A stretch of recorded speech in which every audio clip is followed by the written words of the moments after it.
Hello, everyone, and welcome to the TDWI webinar program. I'm Andrew Miller, and I'll be your moderator. For today's program, we're going to have an expert panel on data integration trends and best practices.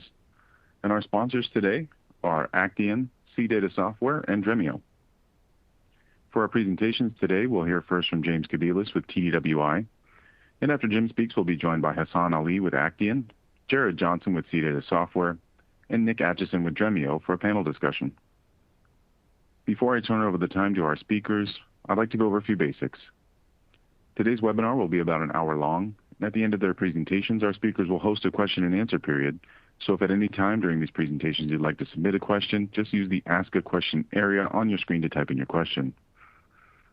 If you have any technical difficulties during the webinar, you can click on the Technical FAQs window and you'll receive technical assistance. If you'd like to discuss this webinar on Twitter with fellow attendees, just include the hashtag TDWI in your tweets. Also, if you'd like a copy of today's presentation, you can locate the resource window to download the PDF.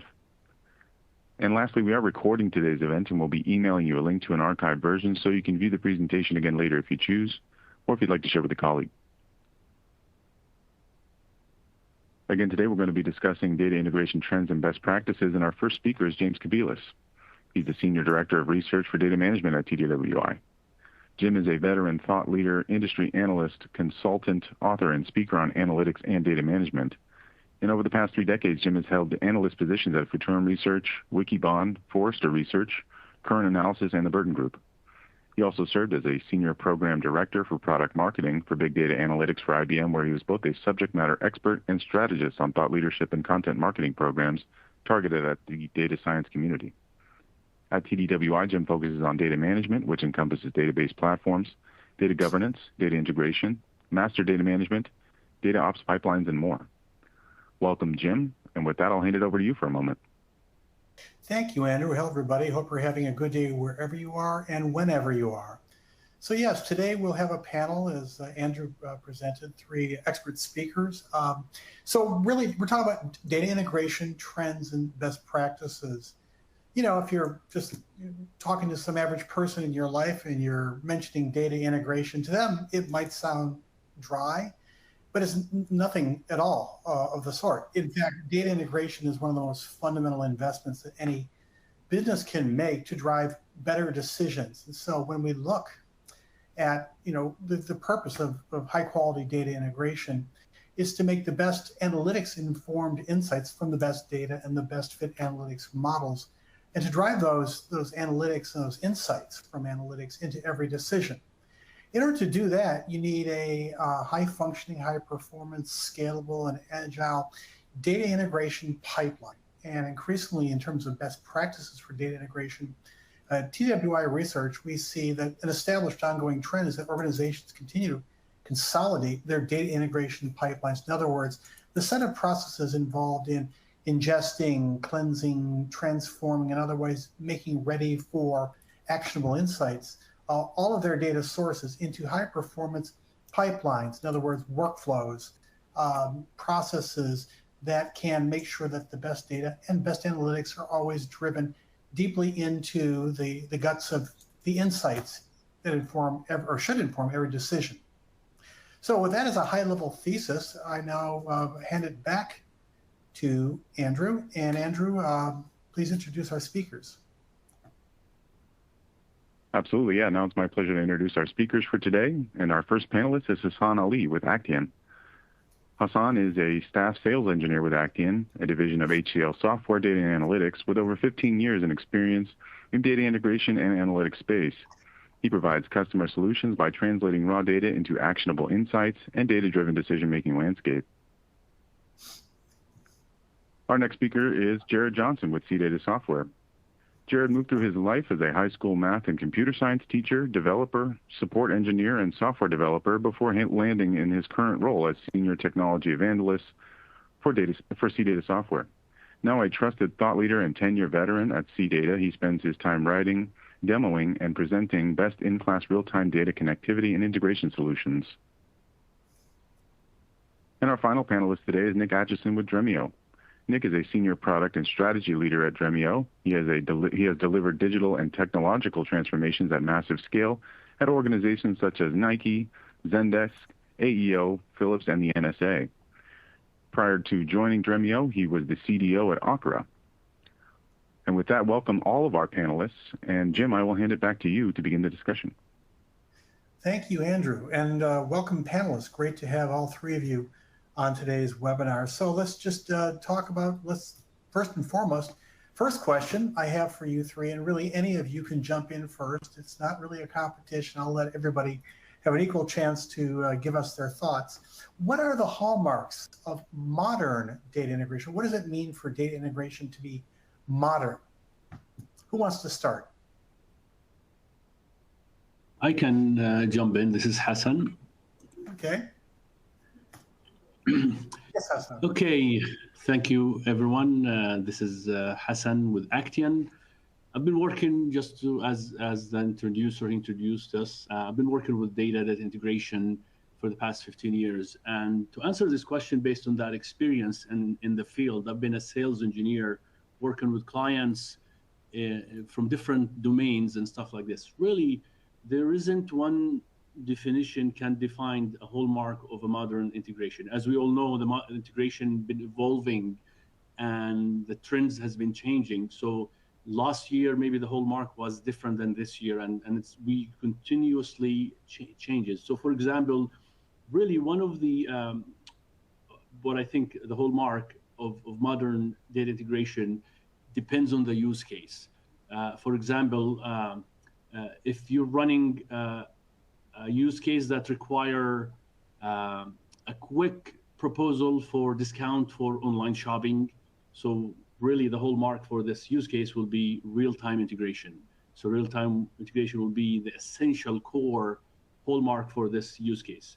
So real-time is a key because we want to make a decision that will give us insightful information as the data get generated now, not a minute ago or last hour or yesterday.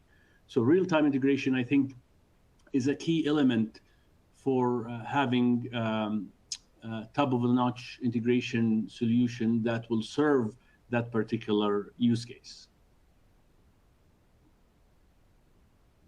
Jared or Nick, do you want to add your 2 cents here? Yeah, so this is Jared with CData. Again, thanks everyone for having me. And I think we can just key off of, I mean, ideally we'll be keying off of each other throughout this conversation, but I can key off of what Hassan was saying about tailoring everything to the use case. In that, you know, customers are going to need access to their specific data. Data engineers are going to need access to their specific data where they're used to working with it. So as you're building out your data integration solution, you want to be asking those data experts, those line of business users, where they want that data. So whether they've built their expertise in a specific BI tool, whether they've built their expertise in a specific reporting tool, whether they're leveraging, you know, some existing knowledge on machine learning or artificial intelligence, the key is going to be getting that data into a place or getting access to that data in a way that is accessible from those tools, that energy, those resources that they've already spent to build that expertise to really find value. And the key here is that data is everywhere. You know, we're seeing this explosion in data. And so you have your CRM data, you have your ERP data, you have HCM data, and other 3-letter acronyms that we could throw out, you know, until we're ready to go home. But just making sure that you're aware of all of that data is, and that you have processes and procedures in place that gets it where it needs to be, so that your key value finders can really dig into that data, gain insights, and help your business to grow in the ways that it needs to grow. Yeah, the ability to access, discover, and move the data to where it's needed, depending on what you're doing, what your role is. So Nick, any thoughts in this regard? I'm sure you do. Yeah, no, and I'd say most of my career I've been on the other side of the table, probably with most of the folks on the call here. So it's only been the last few years that I really switched on this side. I think some of the stuff I was working on even 10 years ago, which we're really starting to see show up now across all data platforms, not just data movement, is just the incessant simplification, right? And or abstraction of the platforms itself too. My favorite example is like even when I was at Nike, I had 7 different data movement platforms that I owned at Nike when I joined. And part of this was just like, look, how do we make that invisible to users? Because at the end of the day, they just need data, right? They need data fast, they need data trusted, right? And we can kind of run down the line. And I think the hallmark, I think, from a modern perspective is how much can we continue to allow, one, either abstraction, or two, extremely simple self-service. And I don't mean self-service just for the data engineer anymore. How do we get data to the business users faster? Great. Simplification, self-service, and really an abstraction, a unified data model, I mean, put words in everybody's mouths, to speed the data to whoever is requesting and help them to find it more easily. Great. So let's move to the next question, which follows on this one. What trends are spurring enterprises to modernize their data integration capabilities? Why are enterprises moving toward simplified, abstracted, real-time data discovery and all that? What in the business world is really impelling them to do this? Yeah, maybe I'll go first. We'll go backwards this time. So one of my biggest problems, I actually was chatting with a friend of mine who's actually starting a data movement company literally right now. I was one of the initial people that built out NiFi back when I was at NSA and knew him back in those days. And we kind of incessantly talk about the same thing, which is, I honestly can't tell you most every company I've ever been at. I couldn't tell you where all of our data was at any given time and who was all using it. And as much as you want to say any individual data movement platform can provide, that insight, integrating and connecting that and governing that at an enterprise is just massively hard, right? And I think that's one of the things I think it's really starting to push companies, especially as, frankly, more people are actually going to jail now and fines are real, right? And before we used to just measure, hey, what's the risk of this being exposed and can I cover that and the cost of modernizing it? Is a real question. Now it's, there's much more difficult conversations being had and enterprises are facing real issues. So I think that's definitely a big push that's happening that's forcing companies to relook and go, hey, how do I scale this? And do that in a way that's trusted at the enterprise level. With accountability and the chain of custody for data being trackable, traceable. Great. So that was Nick. So Jared or Hassan, your thoughts? Yeah, so I can follow up with that. So I mean, just the idea of adopting platforms that enable this governance and this visibility. Your legacy data platforms weren't engineered with that in mind, and so I think one of the things that's spurring enterprises to modernize their integration capabilities is this idea that they need to modernize where their data sits. So as they move it from these legacy systems, possibly on-premise systems, into cloud systems that were engineered with this governance, with this observability, with this lineage in mind, with security in mind, they need to make sure that their integration capabilities are following along with that. And so CData actually, as a customer, Office Depot, they had a legacy database and they adopted Snowflake, and they had built these analytics cubes on top of their legacy system. And as they started to modernize where their data was so that they could take advantage of all of these modern data governance capabilities, they realized that the analytics that they had built on top of their legacy systems weren't exactly one-to-one with Snowflake. And so they had to seek out a modern integration company, of which the three panelists here today are all employees of, to fill in that gap. And so, they get to continue to take advantage of all of the efforts that they had built on these analytics cubes and continue to find value from their data, but also take advantage of all of those, the governance, the security features that Nick was alluding to as they adopted this cloud-based data system. And it's not just Snowflake, right? There's the Google BigQueries, the Amazon Redshifts, that list goes on and on and on. But just making sure that, your integration processes, your integration pipelines are keeping up with all of the modernization that you're doing with the data itself. Right. Platform churn's ongoing as everybody's moving all their data and analytics to a cloud of some sort or multiple clouds, making sure that your data integration pipeline is also evolving in the same direction towards the same architecture. Hassan, anything to add to what Jared and Nick have told us? Yes, absolutely. Technology will continue to evolve and the trends will be always emerging. And if you think about the purpose of having a modern or integration platform to really take advantage and take a full harness of the value of the data. As long as there is new emerging technologies, the enterprise need to have really to be ahead of the game. So we should be able to take advantage of whatever data sizes, big data evolving, workload increases, API-led integration, new applications are being born every day. So in order for the enterprise to be ahead of the game, we need to think ahead of these technology changes and adopt with the changes. And that's what drives us to do more digital transformation, to accelerate the cloud adoption. So this is in the top of what my coworker said or my colleague said about legacy systems. You need to also keep up with legacy systems, data governance, and data quality. Great. So we'll move on to the next question, which is how should enterprises... Hey there, Jim. Jim, yes? Let me interrupt real quick. Nick, would you mind turning on your camera? We haven't been able to see you yet. And Hassan, if you wouldn't mind also leaving your camera on so we can see you, that would be fantastic. Go ahead, Jim. Okay. Thank you, Andrew. So we've discussed what it means to have a modern data integration capability, what trends are driving enterprises to take that journey. So next question logically is how? How should they start? First of all, how should enterprises modernize their data integration platforms, processes, organizations? Well, how? What's the best practice here? Who wants to start? Yeah, so I guess question number 3, I'll go first this time. I think one of the biggest things, and Nick alluded to this earlier, is that organizations may find themselves in a situation where they're using a lot of different, platforms or processes or pieces of software to handle their data integration, and that just creates a lot of overhead.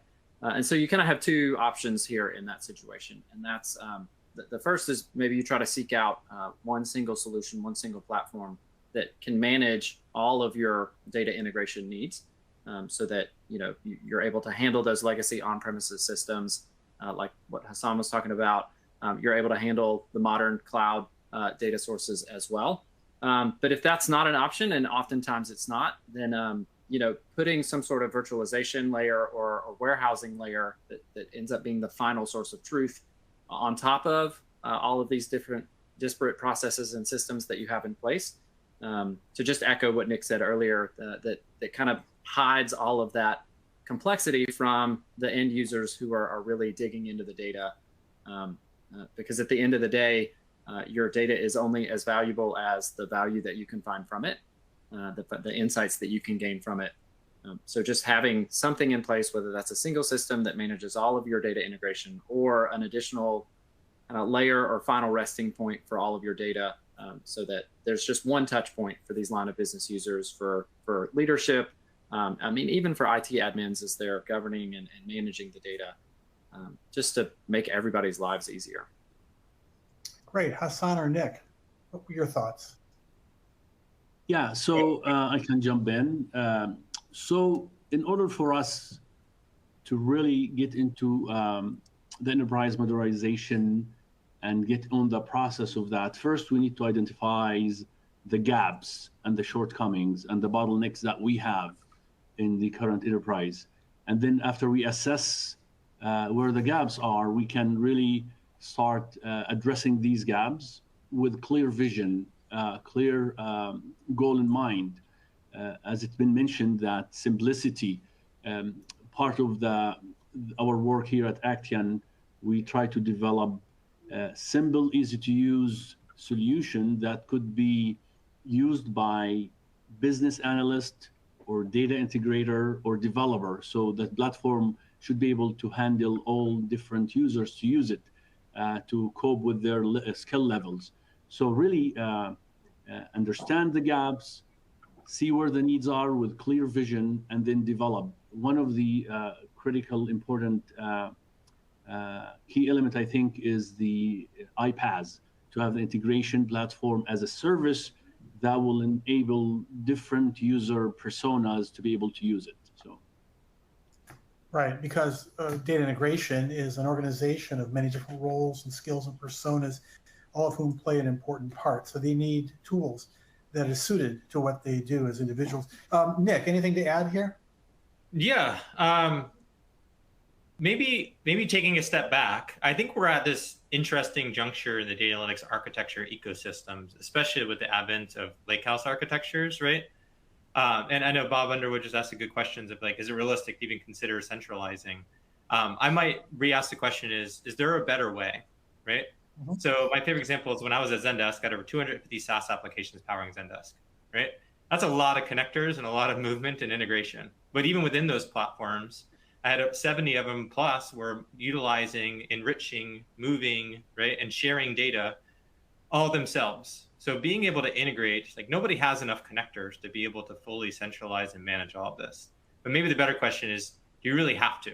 And I think that's some of the interesting stuff that comes around like with lakehouse architectures, right? Is you can actually simplify your footprint across your ecosystem with that no copy architecture, right? And minimize your movement. And to the question Lynn asked earlier, MSK and Regeneron are probably two really good examples here where I've seen them start utilizing this, right? Where MSK basically eliminated about 90% of their Kafka footprint, right? So within that 10% left, there's definitely a better way to manage that. So it's not saying get rid of Kafka, right? It's not saying, get rid of C data. Is there a better way to manage this, simplify your architecture, and think about things differently? And again, Regeneron was the same example where it took them months and a lot to be able to even just update reports because of the SLAs and SLOs and all the different downstream and upstream impacts of the data and the enrichments that were happening in each system. So I think, again, I think we're at this interesting juncture in the architecture movement itself, where, initially we had the separation of storage and compute. I think we're going to start looking at movement in a similar way and go, is there a better way? Are you referring to the need for a no copy architecture? Yeah, I mean, we generally talk about a no copy architecture, right? And I think this is some of the stuff we talked about beforehand, getting ready for the call, is if we separated data integration with data movement, I think the conversation becomes much different, right? And I think we can continue to optimize for each of those individual capabilities, and do best to fit architecture for companies. And my Regeneron example is, they themselves have purchased 3 or 4 or 5 different times of research data across their whole company, just because you didn't know what was happening in other parts. So again, this goes back to is many platforms are talking about needing to integrate. Maybe it's not a matter of having to connect all of them. There has to be a better way. Great. I'll move to the next question. What are the core capabilities that are essential for deploying a full-featured enterprise data integration stack? Now, each of you is with a solution provider in this space, and I assume that you'll be mentioning the category in which your solutions play, but what is the full ecosystem of capabilities that an enterprise should stand up in their data integration pipeline to have what should be regarded as full-featured in terms of being able to address the core enterprise requirements? Anybody want to start here? Hassan, you want to start again?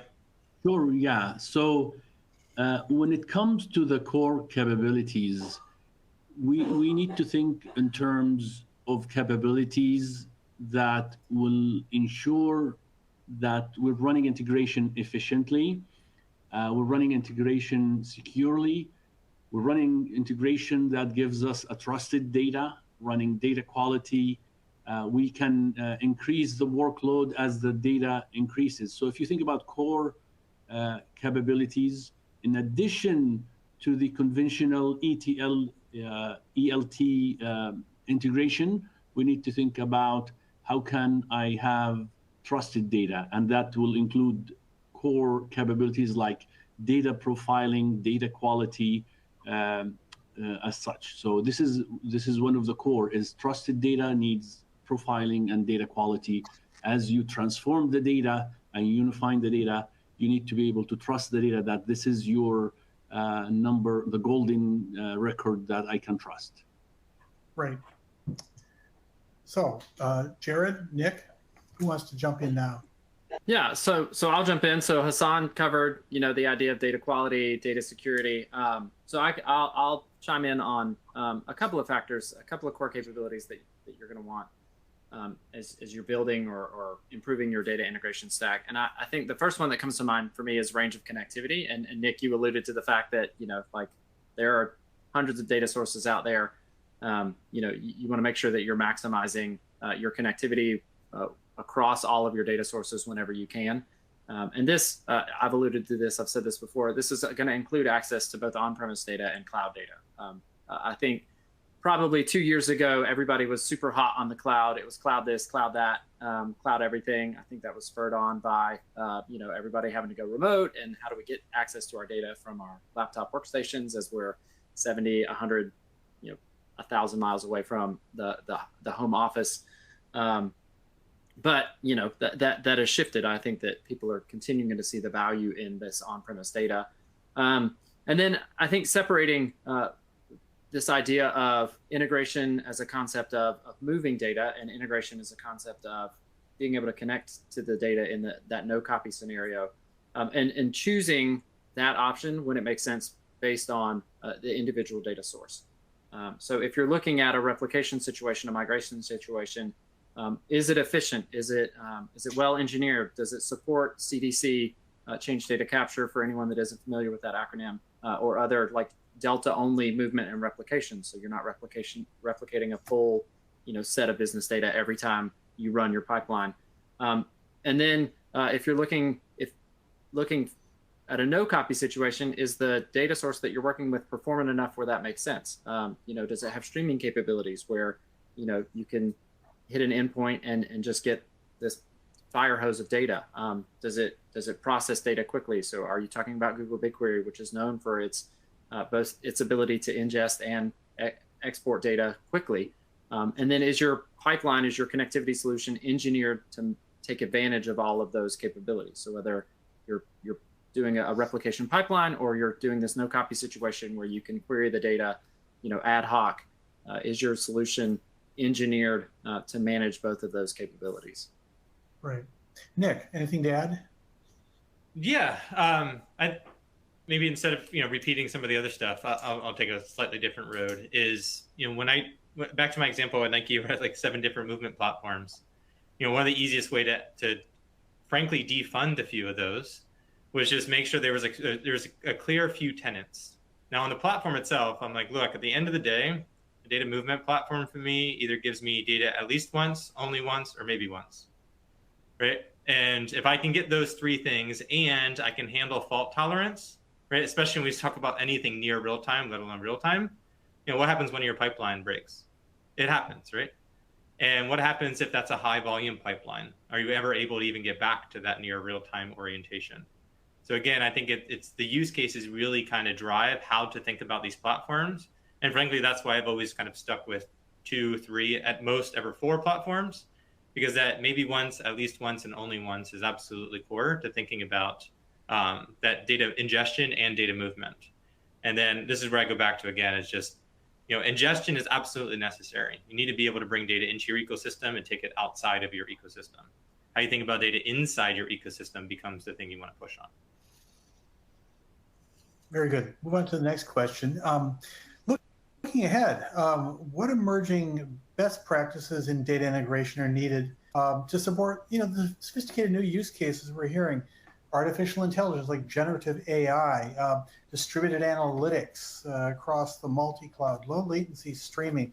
So are all the standard toolkit of ETL and streaming and so forth suited to this new set of oncoming use cases, or is there a need for new types of technologies or best practices to support these, like generative AI? Let's just start with that. Any thoughts here?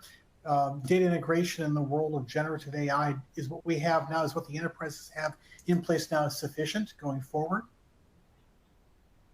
Yeah, if I can kind of echo that no copy type of orientation, and I know there's an unidentified comment on Fabric. Maybe I'll stay away from Fabric for a second, and then more so focus on like the individual patterns that's being referenced there. And I think the reference there is we have fully integrated data ecosystems. And what does that mean, right? You still need an abstraction layer for unified access across those.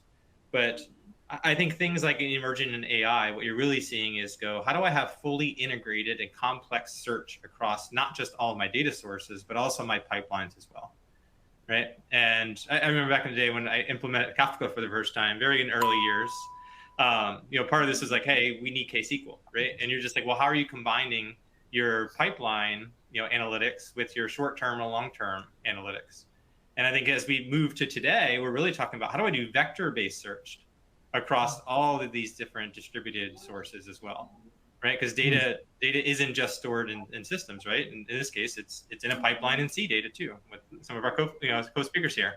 So how do you continue to think about the open orientation of your ecosystem? Because at the end of the day, your user's not just asking for the data. What they're trying to do is solve a business problem with insights. That's the data enabling them to be able to do. So I think what we're seeing in AI is like the speed of being able to do that and integrate your sources everywhere. You said the magic word vector. Vector databases are coming on fast and furious, especially in generative AI, because they have the vector embeddings are the core new type of data asset that needs to be managed in these environments. So that we could go on that. So I'm going to ask my other panelists, any thoughts here? Yeah, so I think use cases are becoming more complex and more demanding, especially with the distributed analytics, artificial intelligence. And these usually lives in cloud, in several clouds, multi-cloud. So I think the emerging data integration best practice is needed to be able to connect to the data sources, regardless where it lives, on premise or on multi-cloud or on hybrid. You would like to be able to really connect to the data wherever it lives at any time, to bring it, to ingest it, and to be able to deploy that solution also on the cloud or in premise, or deploy it as a hybrid solution. Applications nowadays require low latency, and low latency application. In order for us to keep up with the demands, we need to have real-time data integration. As the data is being generated, we need to count these data in to be part of the data that we want to run analytics on. And the discussion is really big, but I'll leave it to that point, is to be able to connect across multi-cloud, on-premise, and to be able to deploy anywhere, anytime. Great. Jared, any things to add here? Yeah, so I mean, Nick and Hassan both did a great job, I think, covering probably the two key points that I would have hit. So I'll go for my third point that I've got a note on, and that's this concept of data lineage and observability. And Nick alluded to this earlier, and Hassan has said, mentioned data governance and knowing what your data is. Nick, you said, for the last question, what happens when the pipeline fails? So just observability, not just into the data, but into the pipelines as well. But this idea of real-time or near real-time lineage and observability. So you can see exactly when a data point changed. You can see all of the different pieces of your data integration system, ecosystem pipeline that are affected by that change, so that you know where your data is, what state it's in at all times. And this is really important for artificial intelligence, because you can really only trust the answers from AI based on the data that goes into it and the data that you have at hand that it's making predictions on, or that it's trying to gain insights from. So if you can't trust that data because it's stale, because a pipeline failed, you want that alert that the pipeline failed long before you ever generate that report. And this concept of data lineage, data observability, those platforms and applications that provide that are going to be able to give you that peace of mind when it comes to knowing that your AI is giving you the answers to the questions that you want, and those answers are accurate. Right, and also peace of mind knowing that you have accountability and transparency in terms of the entire chain of custody of data and models prior to an AI application making an inference, because there might be regulations and laws that are applicable here that might require you to go to a court of law to demonstrate that you use due diligence to make sure it's performing as it should. So with that said, I'm going to move on to the next question. What new techniques should enterprises consider for reducing the cost and improving the efficiency of their data integration processes? Some call this FinOps, financial operations. So what new techniques for cost management and control of data integration are there? Yeah, so I'll kick this one off. We've said no copy several times. This idea of allowing your business data to stay where it is and still be able to get valuable insights from it through analytics, whether that's in-place analytics, distributed analytics, is really key. I don't know anybody who's maybe using a major CRM, but it can be pretty expensive to keep your data there, and so you have to make the choice of would you have a copy of that data somewhere else too. So now you're paying for that storage twice. If you can build an integration system or adopt an integration platform that allows you to leave data in place and still be able to query it from the tools that you're used to working with, your Power BIs, your Tableaus, your other analytics platforms, then I think that's probably one of the newer techniques that we're seeing people adopt in order to help reduce that cost. So you're not paying for the storage in the SaaS application and in the either like the on-premise database or the cloud database or some hybrid situation. Right. Keep storage costs as low as possible. Hassan or Nick, anything to add? Yeah, sure. This is a very important topic and area that many customer, it's in their mind. Their data is just growing. The volume of the data is not going down. As data grows, cost goes up. So enterprise need to think about ways to save money and reduce the cost and keep the performance the same way or better. So one key concept that we have on that is pay for what you use. So you can containerize your solution, create microservices. You run them as needed and turn them off when it's not being utilized or worked. So that would help really pay for what you use when you deploy to the cloud, because this is one of the benefits of running on the cloud is you only pay for what you use. And when you deploy your integration there, you can achieve and hit that milestone. Other ways to save cost and keep performance and improvement in there is create data virtualization. You don't have to copy the data as my colleague said. You can just create a virtualization view of that data without having to copy it and move it.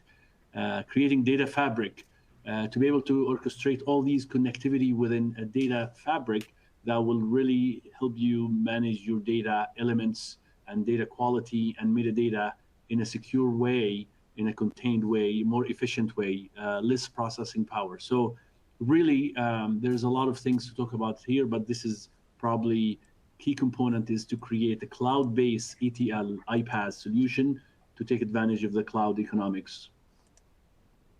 Great. Nick, what are your thoughts? Yeah, no, I obviously love those first two answers. So maybe if I can add on to that, maybe in a slightly different perspective is, as I mentioned, I had this call earlier this week with my buddy who's founding another company in this space. And, the one thing he just kept going back to, even within, the customers he interacted with was, like Kafka, right? Kafka, you'll have 10 plus pipelines running at any given time with, frankly, a lot of them pushing and managing the same exact data. Right? People don't know all the time what pipelines are actually already even out there or how to easily manage those pipelines or even search across them, right? So I think it's super interesting to see is like, how do you continue to go, what reuse is within my ecosystem available, right? And I think as you think about, and you take the no copy example and you go, okay, now you've simplified. Now with that simplification, how do you continue to optimize, right? And I think most people are already looking at that like Snowflake, right? How do I optimize my spend there when everybody's running a lot of the same analytics across their own ecosystem? I think the same thing happens here, is how do I simplify and then mature the pipelines that I actually have running so you can drive better trust within your ecosystem while also driving down cost. So I think a lot of these things obviously have connective tissue. Excellent. Pipeline reuse, virtualization, using an integration platform as a service, no copy architecture. Those are great. That's great advice. So how feasible, let's move to automation. We're hearing more and more about automation as essential for modern data integration pipelines. How feasible is it for enterprises to entirely automate their data integration processes? Or is that foolhardy? Anybody want to jump in first on this? Yeah, I can jump in. I don't think fully automated enterprise integration is going to be all plus. Automation is great. It has many benefits. and it has also some disadvantages. Automation will enable more personas to be able to use the integration platform. It doesn't have to be a technical person. Business analyst can use it. Automation can work with simple data sources, simple structure, consistent schema, dealing with no change, not a lot of changes. That will really pays a lot and make things easy. But when it comes to complex use cases, automation might be partial automation. It can't probably be fulfilled fully because you want to be able, when you read complex data, you want to make sure you ingest that data, you transform the data, and you qualify the data, profile it. You want to be able to trust it. If you do full automation with changing schemas, changing structures of data, it's going to be tough to automate. But automation really is great, for example, to automap, to do automapping, to automatically detect schema and take action. I think that's amazing. That's some of the work we're doing, is to automatically connect to a source and pull the schema automatically. And that's the kind of work can help. But as far as complexity situation, probably is going to be tough to pull a full automation integration. Great. Jared and Nick, your thoughts? Yeah. So I'll jump here. One of the fun parts of the feasibility, right, isn't always just about, can I connect to it? It's more about like, how does you're pulling the data in for a reason. Even if, frankly, the data is dark, right, there's going to be a reason for it later. But majority of the time, the data is getting pulled in to help solve a business problem. That's why we generally talk about it, and that's why people get woken up at night. I think a lot of the feasibility starts coming down to like, how do we think about, kind of building on Hassan's point, metadata drift, right? And not just even the schema inference and schema modeling. How do we think about problems, especially as we just talked about, within a virtualization layer and unified analytics across an ecosystem? How do you think about a 1% difference, which is within the threshold and tolerance for 5 or 6 or 7 different systems? I had a fun example back in when I was running, some of these platforms, and I had architects coming to me going, "Hey, I need a 99.35% uptime." I'm like, "Where'd that number even come from?" They're like, "Well, these 4 systems have 99.3 published on their site." And I'm like, "The math doesn't work that way." 4 99.3s don't make 99.3. But what do we actually need? What are we solving for? And what's the impact of it not being right? And how do we really want to think about the evolution of the data over time? Because you have the metadata drift, you have schema drift, you have model drift as an output of that and downstream, especially when you're running multi-models over each other. So I think the feasibility comes is like, how sophisticated is your organization to be able to tech these, not just at the system level, but across. And I think that starts to answer how automated can I be? Right. Jared, your thoughts? Yeah. So, we'll just kick off of that. The idea that, your modern tooling is going to have some level of automation, whether that's a self-built ETL pipeline, whether that's some platform that you've adopted, it's going to have this idea of automating, the movement of data across different systems from point A to point B.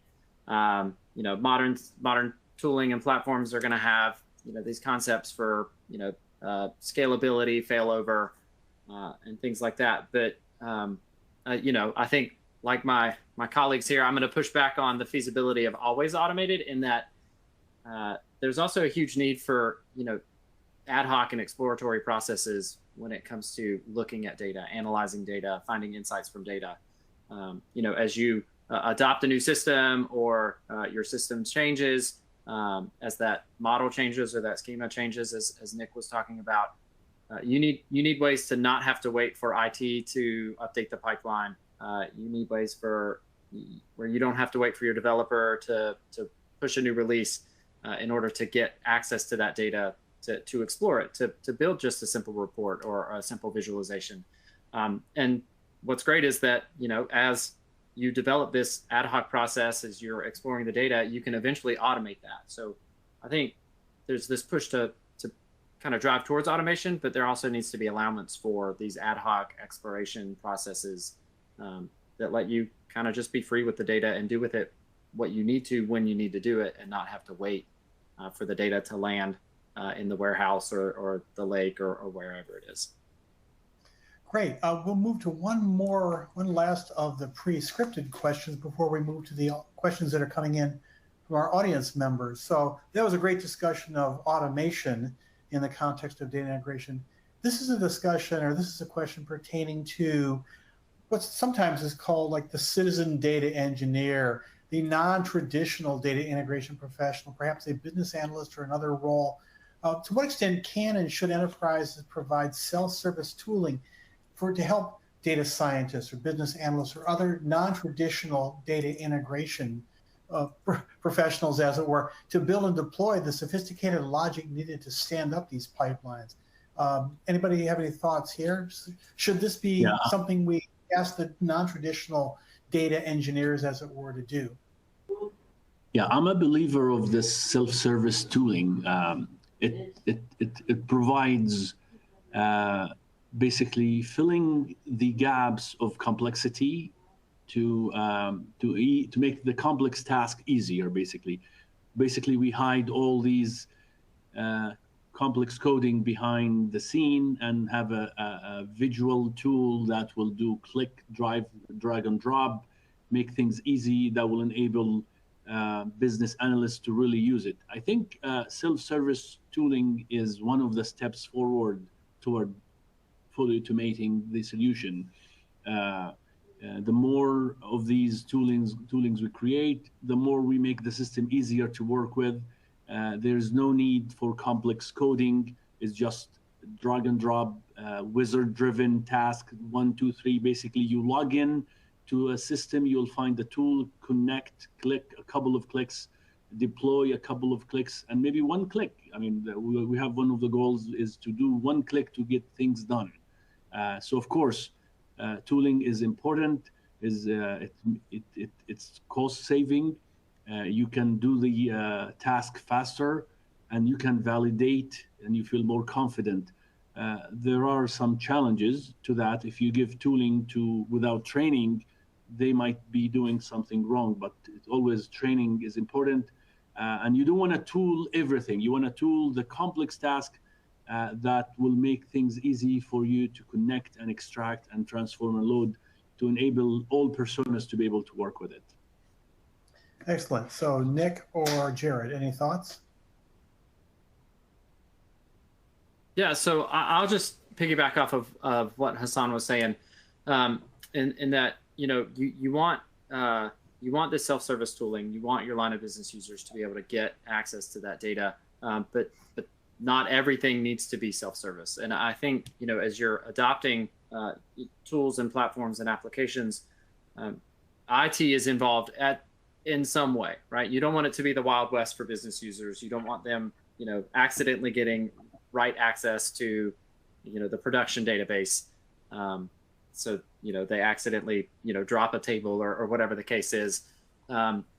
But that IT could be internal IT, your team that's building and maintaining these pipelines, or it could be the IT resources of the tool and platform that you've adopted.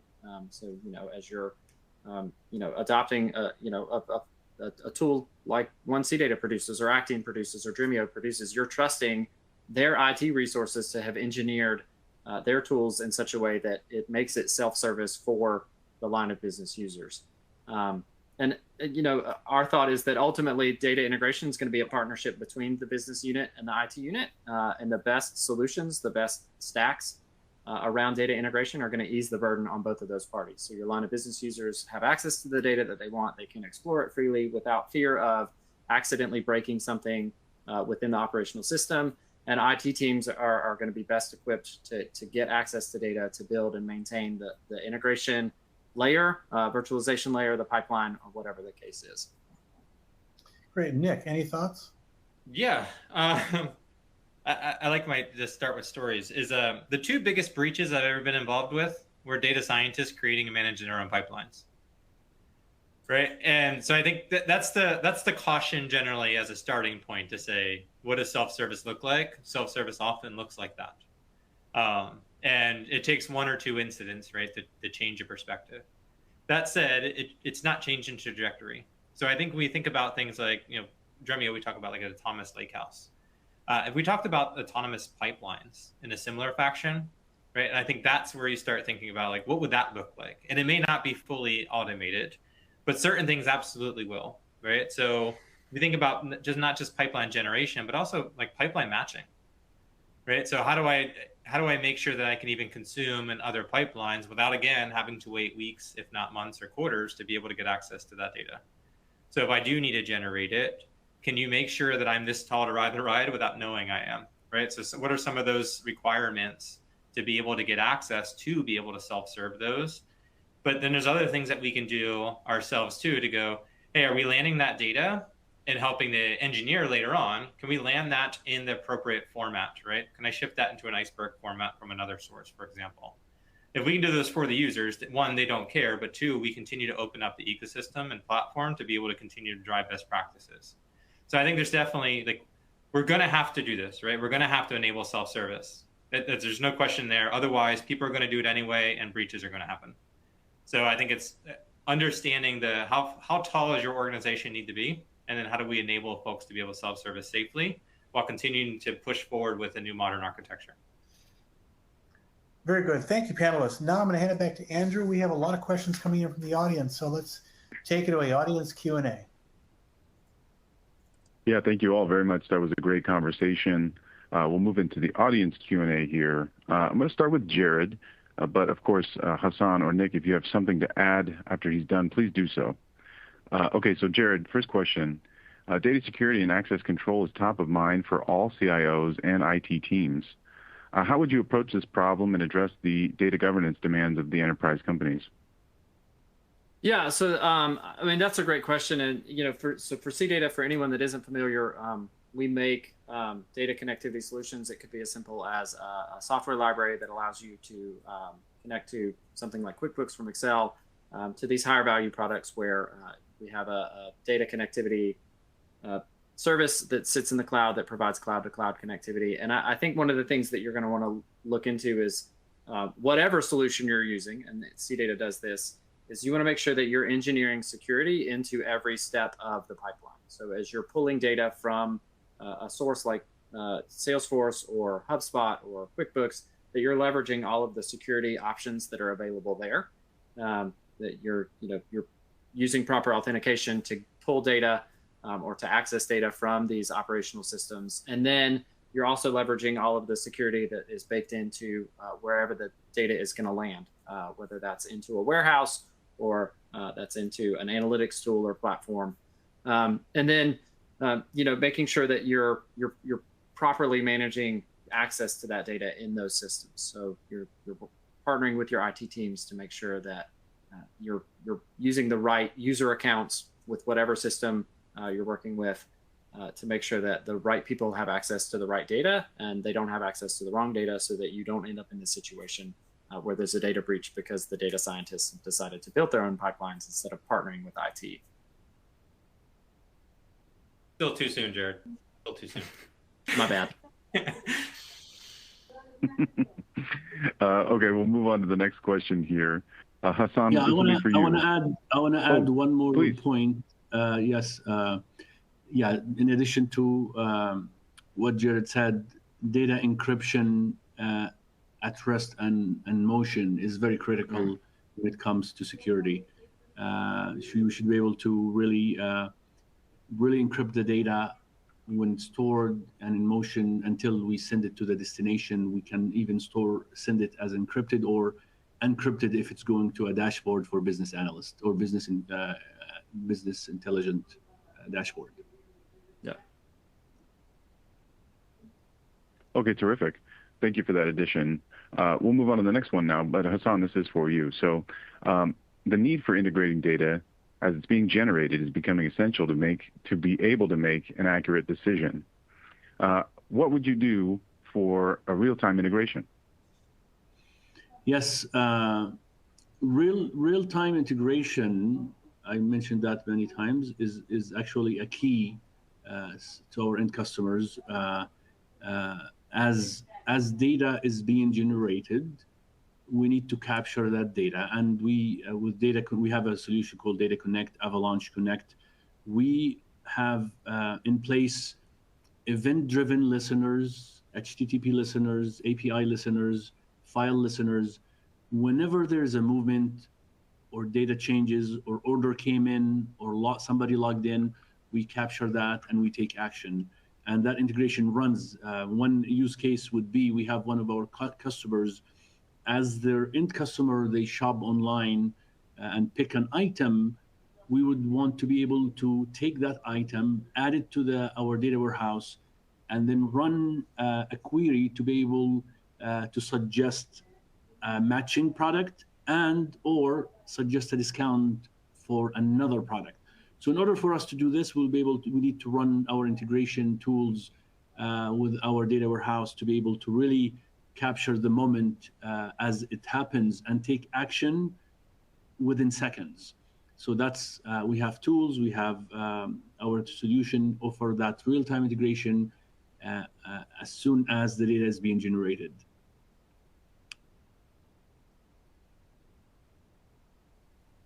All right, fantastic. We'll move on to the next question here. Nick, you're up on this one. How do you see data movement or data integration changing in the trend of data products, and how might data mesh or fabric fit in here? Yeah, I know that's popped up in the Q&A box a few times too, and I think we've highlighted that quite a few times on this call, especially as we kind of talked about no-copy architecture.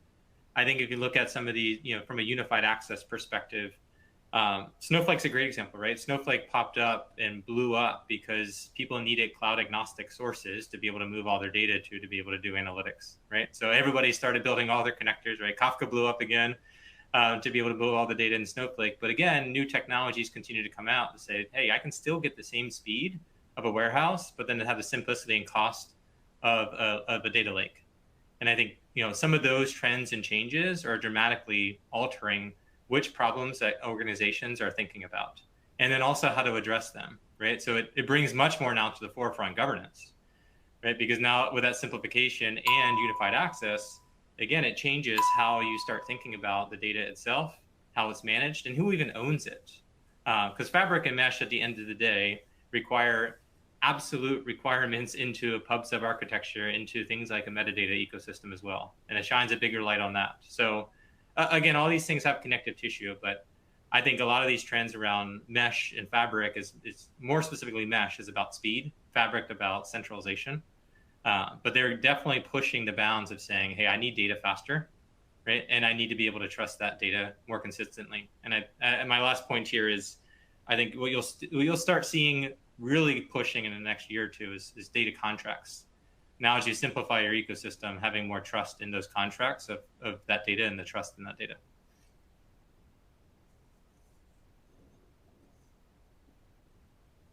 All right, well, that was fantastic, and unfortunately, we have run out of time today. So please allow me to thank our speakers. We did, of course, hear from James Kobielus with TDWI, Hassan Ali with Actian, Jared Johnson with CData Software, and Nick Atchison with Dremio. Would also like to thank once more Actian, CData, and Dremio for sponsoring today's webinar. And please remember we recorded today's webinar and we'll be emailing you a link to an archived version of this presentation. Also, if you'd like a copy of today's presentation, you can locate the resource window to download the PDF. Finally, I'd like to remind you that TDWI offers a wealth of information, including the latest research, reports, and webinars about BI, data warehousing, and a host of related topics. So I encourage you to tap into that expertise at tdwi.org.